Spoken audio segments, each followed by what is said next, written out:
around the formulation of this report as we were interacting with organizations, all the external stakeholders, including members of the Foreign Affairs Corps and the academia, the faith, the NGOs, as well as the civil society and the public at large. You will know that prior to the hosting of the National Policy Conference, our policy discussion document, the theme was the ANC in an unpredictable and uncertain world that is characterized by increased insecurity and the rise of populism. That was the theme of our discussions there. Now, the report of the Commission takes into consideration the 6 pillars which underpins the ANC international relations strategy. You all know them, but I will briefly remind you. That is to build a better Africa in the world, inclusive of peace, building, post-conflict reconstruction and development. The second pillar is continental and international solidarity. The third one is party-to-party, intra-party and multi-party relations. The fourth one is transformation of global governance. And the last one is policy development. Now, as a country engaged within the region, the next one, okay. I'm sorry about that. As our engagements will now try to focus on transformational campaigns. Our engagements within the international area is therefore guided by the pillars I've just outlined within the ANC historic mandate of advancing progressive internationalism and reinforced by a strategy that is responsive to build a fluid and changing international balance of forces. The African National Congress remains a principled movement guided by its commitment to the realization of the world peace, prosperity, and fraternity. South Africa was born from revolutionary struggle, and as a leader of society, it is our mandate to promote democracy, disturbing is that gender equality, and peaceful coexistence. This ANC legacy, championed by the collective leadership of the President Nelson Mandela and Oliver Tambo, amongst others, is admired across the world. Our engagements in the continent and the world must seek to emulate and deepen this example to ensure our influence towards a better and peaceful world. Within our overall foreign policy discourse, our commitment to Africa agenda and to advancing the aims of Agenda 2063 of the UN is central to our work. The IR Commission at the National Policy Conference reflected on the national interest document and noted that it is part of the white paper on foreign policy that government is currently processing. The Commission was unanimous in its view that the pursuit of national interest should be viewed broadly and include economic development that is underpinned by the following: the social upliftment of our people, stability of the country and the consolidation of the democratic constitutional order and the rule of law, and lastly, the growth and development of South African economy as well as that of SADC. As the country engages within the region, the continent, and international community, it seeks to build an environment in which it can realize its national socio-economic agenda, as well as its political and security interests. That's very important to us. We will now go into the recommendations of the Commission on a number of issues, as well as on the progress that has been made in a number of areas since the 53rd National Conference in Mangaung. Now, on the African Union, we, the ANC, regards working through the structures of the EU as key to our role as a country in supporting and strengthening self-reliance, democracy, economic and political system of the continent. We also say this has largely been done through the African Union Peace and Security Council, AUPSC. South Africa, through DIRCO, continues to support regional and continental processes to respond and resolve various crises, promote peace and security, strengthen regional integration, significantly increase intra-Africa trade, and champion sustainable development in the continent. The operationalization of the AU developmental agenda can only happen if countries have unity in purpose and cooperation. It came out of the Commission that there's a need to clarify the role of financing mechanisms at continental level. The Commission further recommended that there should be a coordination at UN level to monitor and evaluate action and programs undertaken under the 2063 agenda, and that there should be a deliberate inclusion of young people in programs of Agenda 2063 and the concept of Africa Rising. On the African Parliament, Pan-African Parliament, it was resolved respectively that the ANC should lead effort to construct the African Institute complex, which will house, among others, the PEP itself, and that government should review the recruitment and retention model for the institution to maintain human capital and attract skills. The ANC also should play a role in ensuring that PEP intensify its work around solidarity campaigns in countries where there are conflicts and where oppressed people have been denied the right to self-determination, in ensuring the advancement of good governance within the continent, with a special focus on the APRM, and in championing the protection of rights of women, children, people living with disabilities, and people living with albinism communities, and outlaw child labor and involvement of minors in military conflicts.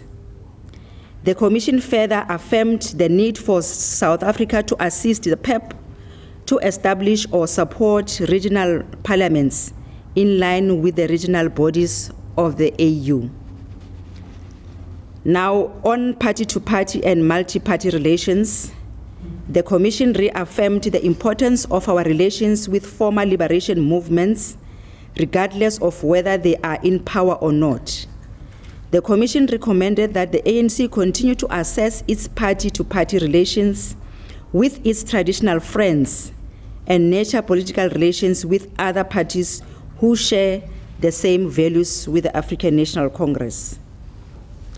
We again say the ANC is meeting on a regular basis with former liberation movement and have adopted a joint program of action which also includes the building of a joint political school in Tanzania. On this one, we can also report that all the liberation movement has signed the agreement 2 weeks ago in Namibia with all the stakeholders, include the Chinese government. The site has been identified and the funding model has been agreed upon, and the curriculum and staffing matters of the schools are being attended to. On the Socialist International, a number of European socialist democratic parties have existed Socialist International, in other words, withdrawing their resources to establish an alternative organization. This has negative impact on the organization's ability to operate globally. Now, the Commission recommended that for strengthening of the Socialist International, by preparing second-tier leadership that is able to deal with current and future challenges facing the progressive left across the world. That we utilize the African chapter of SI to place Africa agenda on the SI program. On the ensuring of equitable and just system of global governance, South Africa continued to build on its proud record of achievement in global multilateral organizations through South Africa continue to campaign for the reform of the UN, especially the Security Council and the Bretton Woods institutions. South Africa has served as a co-chair of the G20 Development Working Group since its establishment in 2010. Now, as a member of the G20, we will continue to participate in its processes to promote global economic stability and long-term sustainable and equitable growth across the globe. Since assuming its position on the UN Human Rights Council on the 1st of January 2014, South Africa continues to focus on the realization of the rights of the right to development, the attainment of the MGDs, and the configuration of the priorities for the post-2015 Global Development Agenda. On the International Criminal Court, the ICC, the Commission reaffirmed the resolution of the 2015 National General Council of the African National Congress to withdraw from the ICC.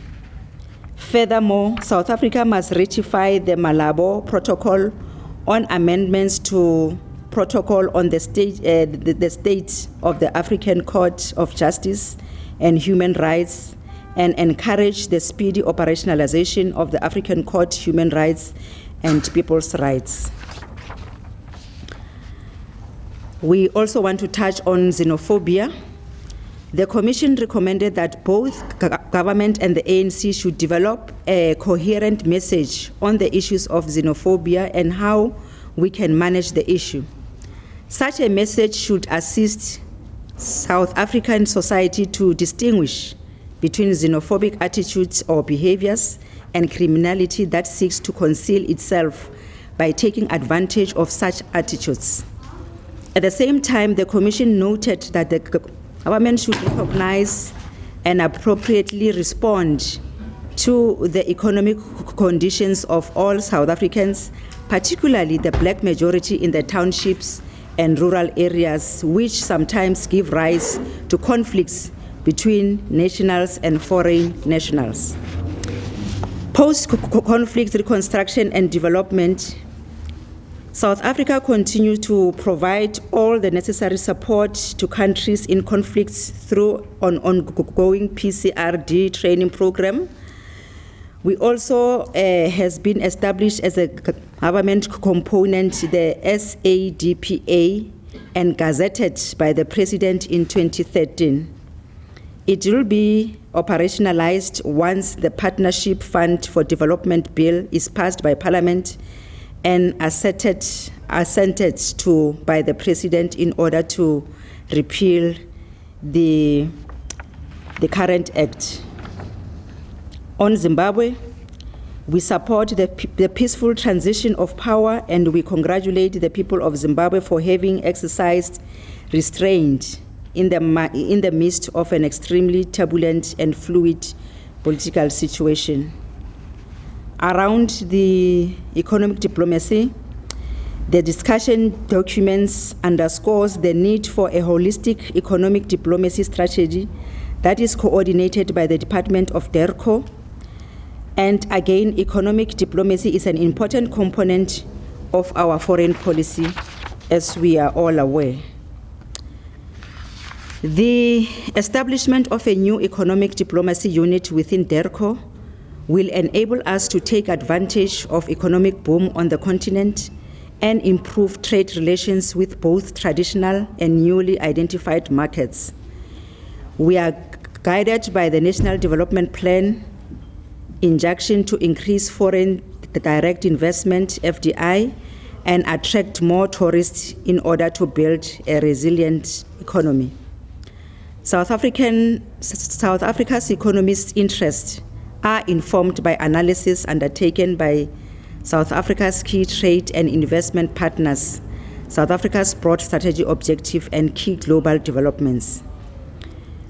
The Commission further reaffirmed the importance of recognizing that Africa is an important market for South Africa manufacturing goods and services.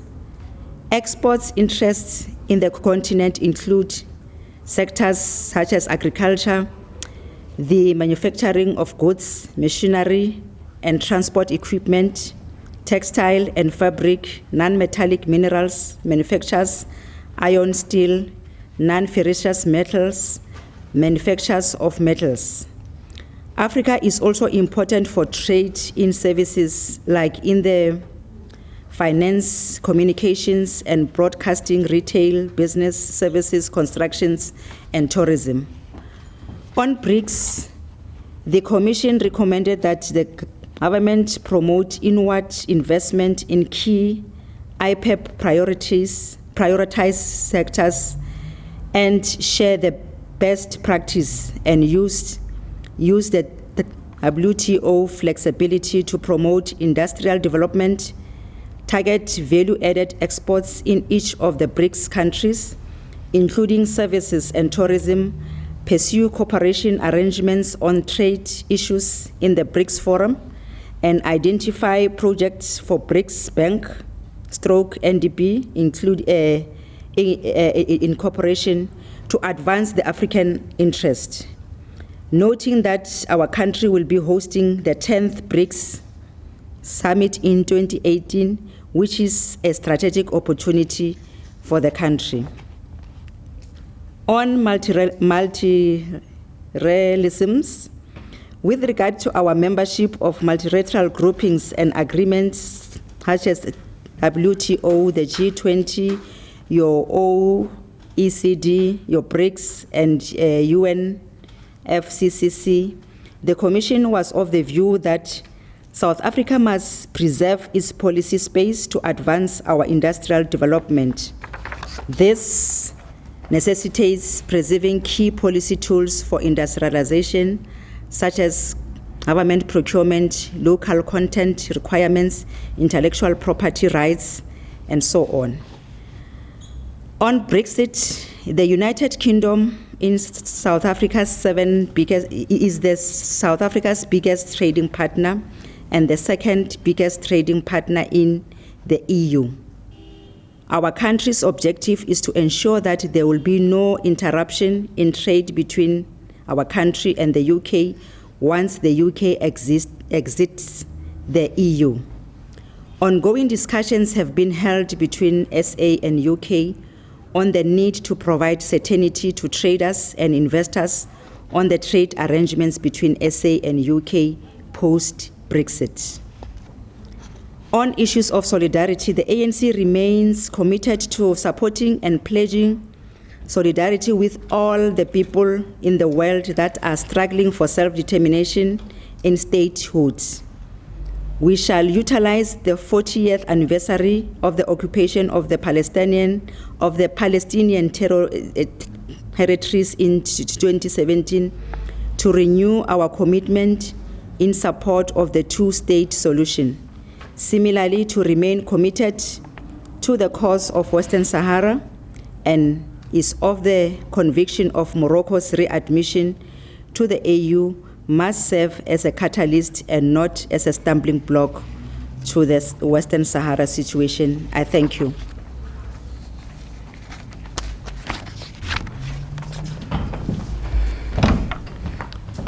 Thank you very much, Comrade Dipuo. Members of the media, I'm sure you would have noted the various references Comrade Dipuo made to the Commission. Now, just to explain that, as you know, that we came from the National Policy Conference in June. So the recommendations that would have come from the conference is what is going to be deliberated at the at the 54th National Conference in December. So during this process, we're obviously looking at any contemporary issues that are coming up, for example, the Zimbabwe situation, which would then, in the course of conference, be discussed. But in the main, the resolutions are the ones that emanate from the National Policy Conference. And if you just refamiliarize yourself with those documents, you will also note that, our positions on a number of issues remain unchanged. In this instance, I can speak on our position as it relates to Swaziland. We did make a recommendation about the downgrade of the South African embassy in Israel, just among some of those issues. So thank you very much, Comrade Diboer. Can I take any questions on the statement as presented? Datalehana, you're the first. I've got another hand here. No hands. I've got a hand there, and then Karini will be the last one in this round. And Datetotet. Yeah, on the issue of the Polisario front, the Western Sahara issue, do you think the ANC is audible enough to push for the conflict to come in and the position of the ANC towards the latest developments on the Western Sahara, Morocco, especially following the meeting of the president with the leader of Western Sahara from Morocco? Isn't there a conflict? Thank you, Comrade. Thank you, Datalehana. Next hand? Yes, sir. Omar Mutasa, BBC Africa. There have been a big cry in South Africans regarding about the relation between South Africa and Israel. Currently, what we are seeing is the capital city might be diverted from Tel Aviv to Jerusalem. Recently, the regional minister, Israeli regional minister, was in South Africa, and he met Edna Molewa, the minister. And what came out was that it was fruitful discussions, and now you have mentioned something of downgrading the South African embassy in Israel. But there have been a cry that there are some officials from DILCO who have been engaging themselves, on another way of, supporting Israel.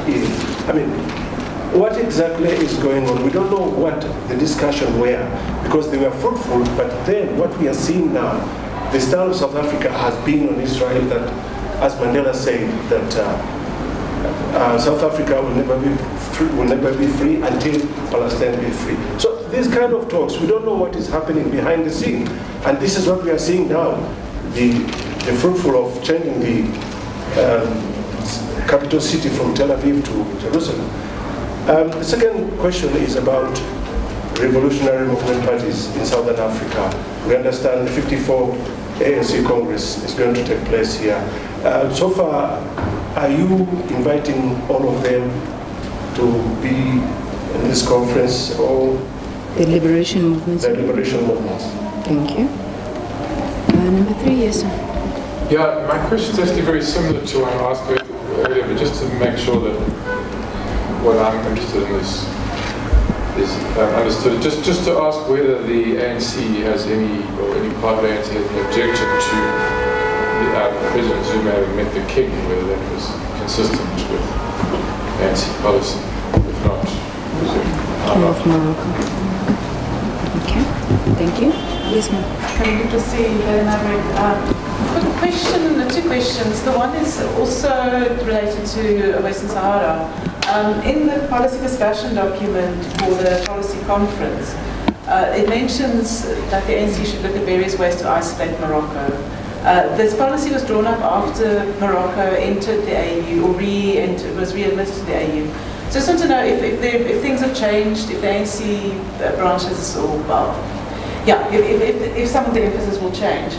And another question, the commissions. Could you perhaps just give us insight as to who will be participating in the commissions? Is it only voting delegates? How does it work for the elective conference? Or will there be, what do you call it, experts and pressure, pressure groups? Or BDS in them. No pressure groups. Now, maybe if I can just take that last one. In terms of the commissions, in the conference of the ANC, it is the delegates to conference, which are your voting delegates. We do also invite various resource persons. So those resource persons would be drawn from the subcommittee of international relations and or any other groupings that we think would add, a value to the discussions in the commission. Comrade Dipuo, I know she's also the Deputy Minister of Public Service, guys, so thank you that there are no government questions, so we won't go there. Comrade Dipuo, Comrade Miriam, I think between yourselves, you can look at how we manage those questions. Thank you.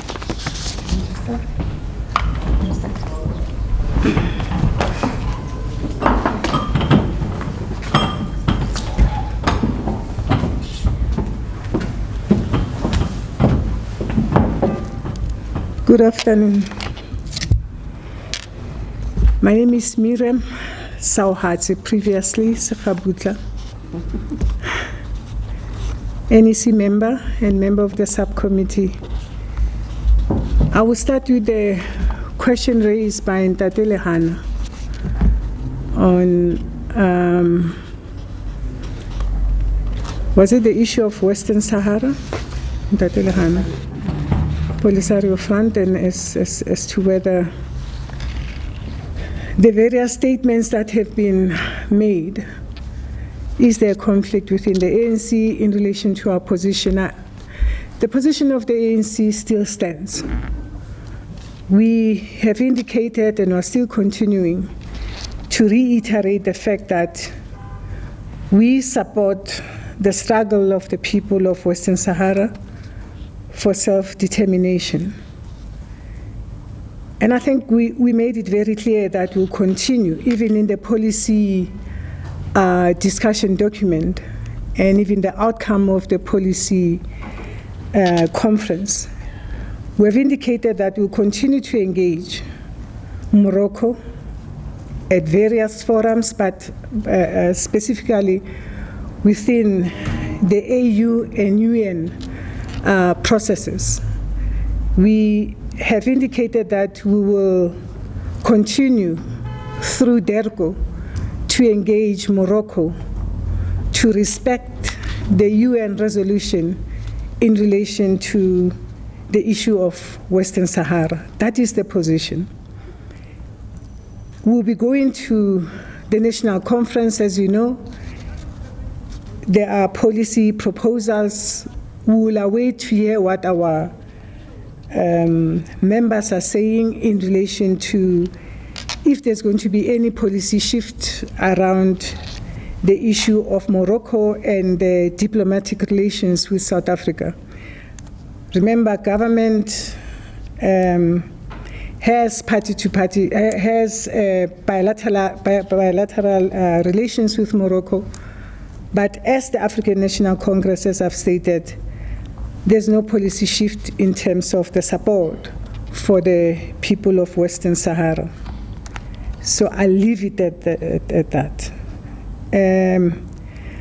I will allow Comrade Dipuo to talk to other issues relating to the issue of Israel. And maybe let me also explain, because I was part of the meeting with the Minister of Israel, who happened to be in Luthuli House to meet with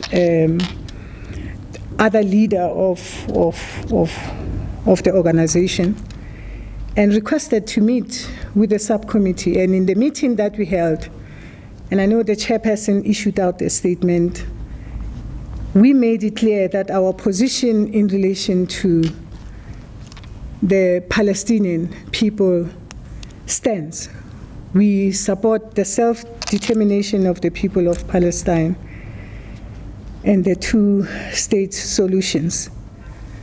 But as we have already indicated, and I think in many platforms, the ANC has indicated that it will engage everyone to ensure that they come together united to solve their problems, including meeting the minister who wanted to engage us. We made it very clear that it is important that they go back to the negotiation table and find a long-lasting solution to the issue of Palestine. I will allow Committee Dipuo then.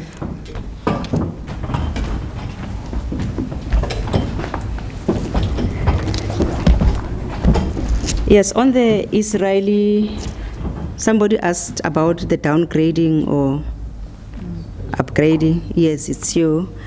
You recall during the policy conference that there were two main views there. The first one was that we retain the status quo, and the other one was that we downgrade. And then it was captured as such as a resolution to say the conference will decide when we go there now in 2 weeks. And over and above that, I think there was also a sentence which says there will be also an assessment of the impact of the two options which were raised by the policy delegates. Now we're throwing back to them, and we'll hear after in 2 weeks what will be the position after that. But as Miriam said, we are still committed to self-determination for the Palestinian, and our cause will never change. You also quoted Nelson Mandela to say the world will never be free up until the Palestinians are. We are still on that course. In relation to the president meeting Morocco, I think Comrade Miriam has covered that because we engage with everybody, including the Morocco king. And you will know that when there was debates about whether to accept Morocco into AU or what, the ANC was firm to say we cannot support that up until the issue of Western Sahara is resolved. But votes didn't come to our side. And we will still continue the fight. And Ntate Lehana was asking if ANC has enough voice or enough strength to can still fight. I think we do have. Continue lobbying all AU members to make sure the liberation of people of Western Sahara is realized. The issue in relation to who will participate in our commission, it has been answered. There was also a question relating to invitation of the former liberation movements. Yes, they are invited.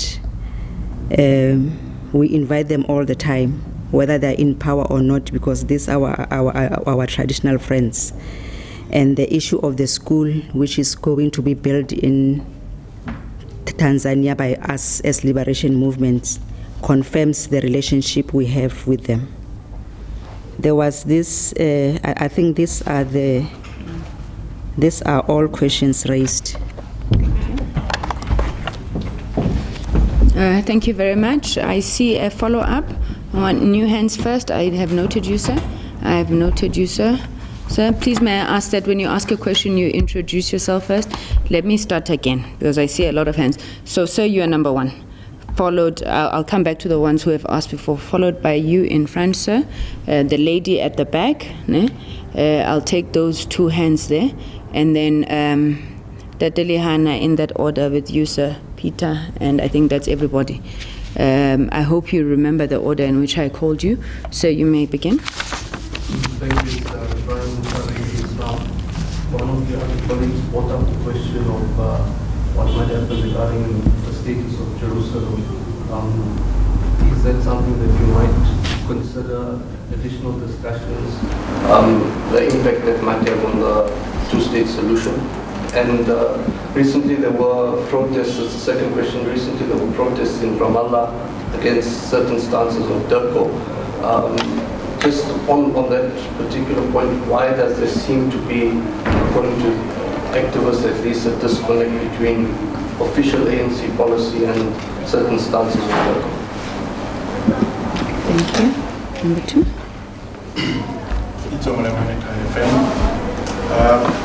Just want to find out this.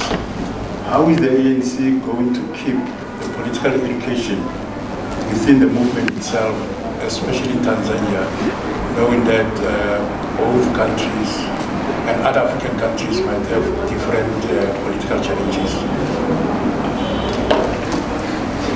Sorry, can I ask that you rephrase that? So you're saying, how are we going to do political education, knowing that they're... Sorry, I'm not quite understanding. How is the ANC going to make sure that it keeps the political education in another country, within the movement itself?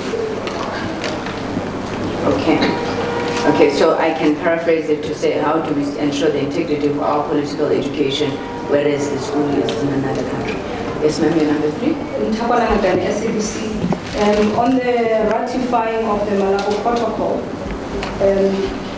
one of the things that it's supposed to do is to give more powers, or rather legislative powers, to the Pan-African Parliament.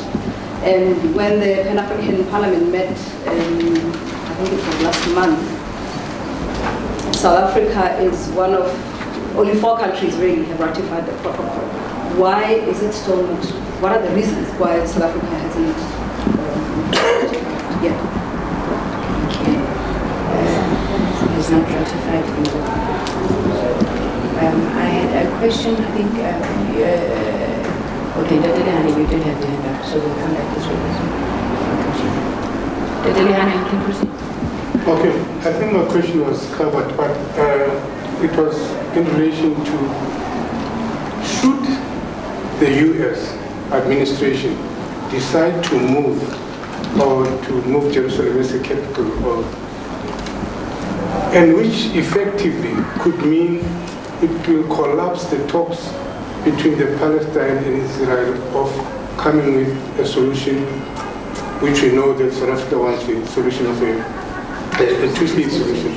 But if this move can collapse these talks, what then will the ANC do to ensure that it pushes ahead to encourage other compatriots, other states that are involved in pushing for this idea that it works? Thank you. Yeah, my question is sort of directly related. Mine is slightly more specific. Does the ANC support the US idea of moving its embassy from Tel Aviv to Jerusalem?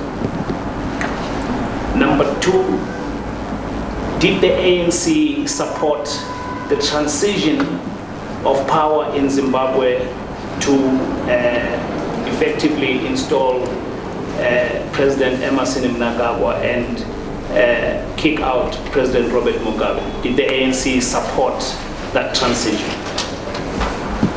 Yes, ma'am. Gabby Shilagwe from Salam Media. So I'm going to touch on the topic of Palestine. There's a growing disdain and dissatisfaction from both Palestinians and South African officials on the officials and the International Relations Department, particularly on their relationship with Israeli officials. So my questions are: is there a policy change? Will action be taken against such officials? In particular, the South African ambassador in Tel Aviv, who it was recommended by the DIRCO Deputy Minister Landers that he should be recalled. And I have a follow-up question. Is it true that his post has been extended to the end of 2018? Okay, just on that question, so that we're clear. Your question is whether, firstly, there's an ANC policy shift as it relates to Israel, and then what is it that we are going to do with officials who would have relations? Now, I'm not sure what you mean in that regard. Can we just be a little bit more specific? What do you want us to answer there? Okay, so I mean specifically on the downgrade of the embassy of SA in Israel, right? There are efforts made from the Israeli lobby to block this, and even to the extent of buying members. So can you also maybe, like, on top of that question, shed light on any meetings that have been had with the SA Jewish Board of Deputies and the Israeli lobby? Cindy Suwatwala from ANN7. Just clarity on the ICC thing. I just want to know whether the ANC had anticipated to leave the ICC or the Hague Treaty way in advance, or was it spearheaded by the Sudanese president being in the country and the whole saga around that? Just clarity, is it something that has been long coming from the ANC to want to leave the ICC as it's one of the member states? Thank you. Last question, yes. Yeah, Peter Fabricius from ISIS. Could I just ask you, you mentioned the fact that at the policy conference in June there was a sentence saying that the impact with downgrading relations with Israel should be assessed. I mean, has that been done? I mean, was that done by the ANC I presume it would have been done prior to the conference coming up next week in order to inform that decision? The second thing I'd like to know, the school that you're setting up in Tanzania, what will its kind of brief be? I mean, is it, as it's been suggested, to teach political education? I mean, is it like to teach political ideology, or what does it add to the greater scheme of educational contributions? Thank you very much.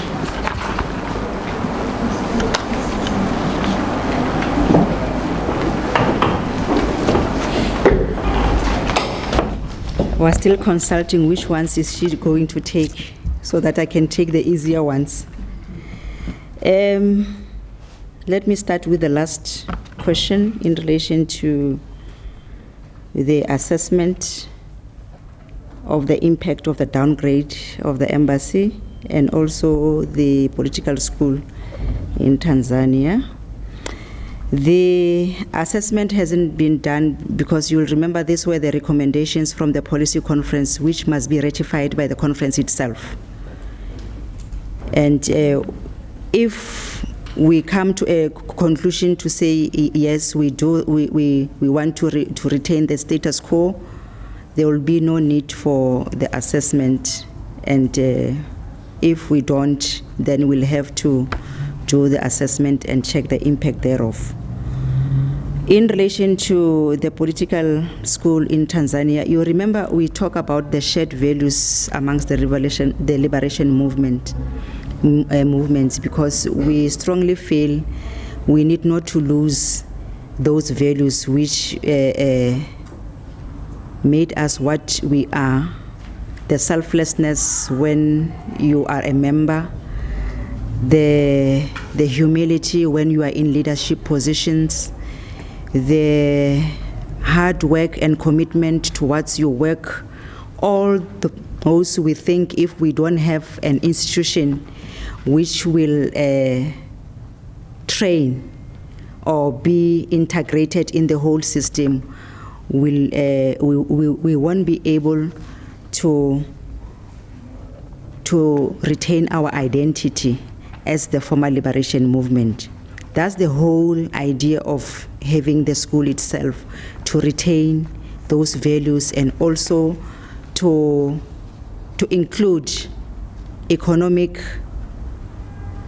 political economic lectures in relation to the recent global issues, to empower our members to understand better the politics of economic in the world, and also the socio-economic politics globally. We thought it's important for our members to go through the school itself. I spoke about issues of leadership, which is also critical, will be a priority in the school, to make sure the leaders which we elect, the leaders we deploy in government are the leaders which will make sure the identity of liberation movement is not eroded by corruptions and all other ills of being in government. The policy shift in relation to Israel, no, we still stand, our policy has not shifted. And you also mentioned the issue of officials from DERCO, in particular the ambassador in Tel Aviv, that you'll be recalled. We will not know this, but our policy is still the same. We still say Palestinians must be liberated from the Israelis.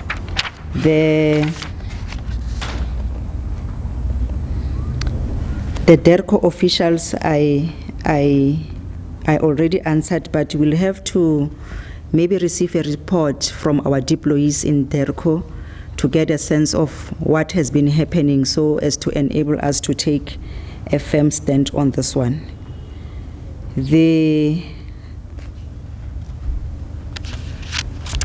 I think these are the questions which are... ICC withdrawal, is it new or it's come because of al-Bashir? Oh, the ICC withdrawal, was it as a result of the al-Bashir saga? No, it's not. It has been in the pipeline because we have been assessing over the years in terms of how does this ICC impact on us in Africa in relation to justice and fairness. And the debate has been on for a long time, but the trigger was the one of al-Bashir. I think Comrade Miriam will answer the remaining questions. Which ones? The Lao protocol, the PEP. So it's the Jerusalem, the issues we don't need to support the but the US to make the mission to Jerusalem equivalent. And then there's the issue around if we support the transition of power in Zimbabwe.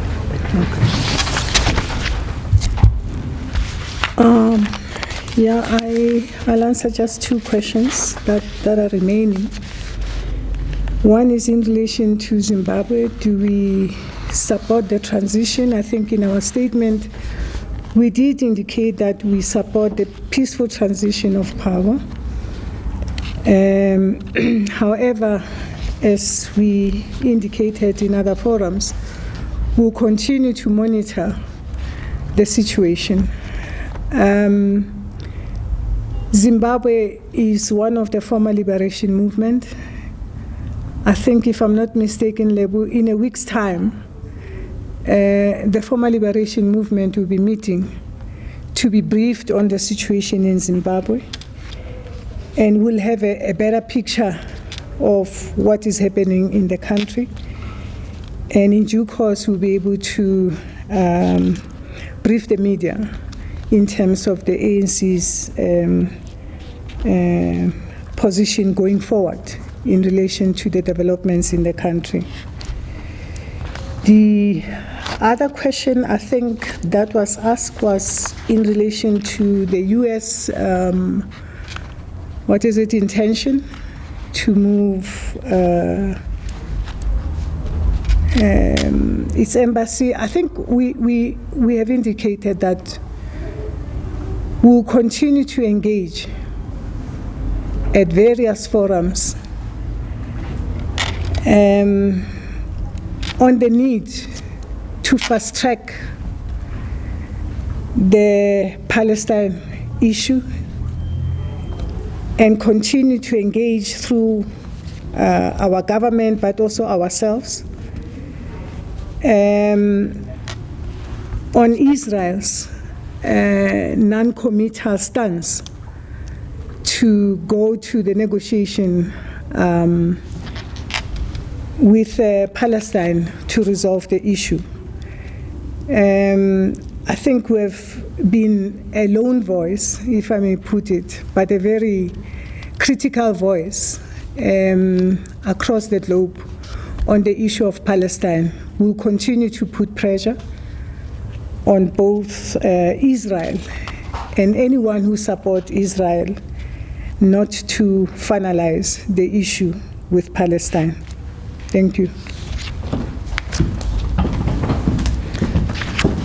Thank you very much, ladies and gentlemen. And I'm hoping that you are going to also appreciate that all of these issues are coming up for no more rounds. All of these issues are coming up for decision at conference, and I'm sure that once that conference has sat, we won't be talking about options or recommendations. We'll be talking about concrete decisions that the African National Congress has taken in this regard. So a lot of the clarities and uncertainties, which I think the leadership is trying to address very diplomatically, must be settled within the next 10 days. But to reiterate the point, ma'am, because I know that it is an issue. Following the meeting with Israel, we've reaffirmed our position as the African National Congress. We continue to believe that the Palestinians are the victim in this particular instance, and we'll continue to stand on the side of the Palestinian people. So allow me to thank you very much for having made the time to come to this briefing. Oh, about the, sorry. The ratification of the... As the government, as the...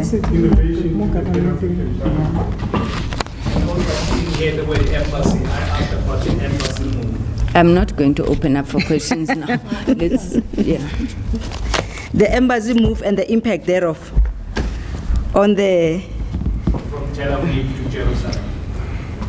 That this one weekend the position of the Palestinians or the negotiations. What is the ANC stance?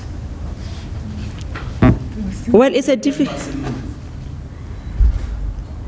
difficult one because it's a sovereign is their own the decision, and as he said, we continue monitoring the impacts thereof, and everything which moves from one area to the other. Obviously, we are concerned to say what are the ulterior motives. We are really watching that space, and we are worried. But now let me go to the issue of the Malabo. I think the processes are advanced. They are at government level. We are being briefed on how far they are, and we'll have the final results, I think, at the beginning of 2018.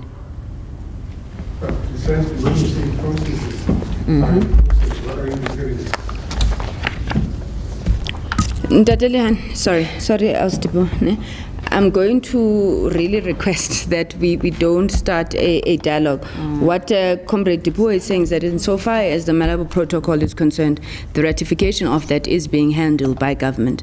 Now, as the ANC, if you go through our discussion documents as it relates to the Pan-African Parliament, we're speaking amongst others about the need to ensure that it is capacitated and it is strengthened. And government then needs to give detail to that in terms of how it is completed, and that's where we are. Maybe we need to say he wants to know where is the process. Yeah, I think it hasn't come to Parliament because it must first go to Parliament before it goes to the Department of International Relations. Is where it is at Parliament. It hasn't been brought to the National Assembly, still with the committees. Okay. We are very happy to organize one-on-one interviews, and I think that the chairperson of the subcommittee, herself, Comrade Edna Mulewa, has indicated that she would be able to take those questions. So perhaps if there are issues that are still unclear, if you do get in touch with the DIP, we'll sort those out. We hope to see all of you here tomorrow. We'll be discussing organizational development and renewal. The chairperson, Comrade Fikile Mbalula, will be addressing that one tomorrow. So same time, 2 o'clock. Thank you very much. Thank you. I almost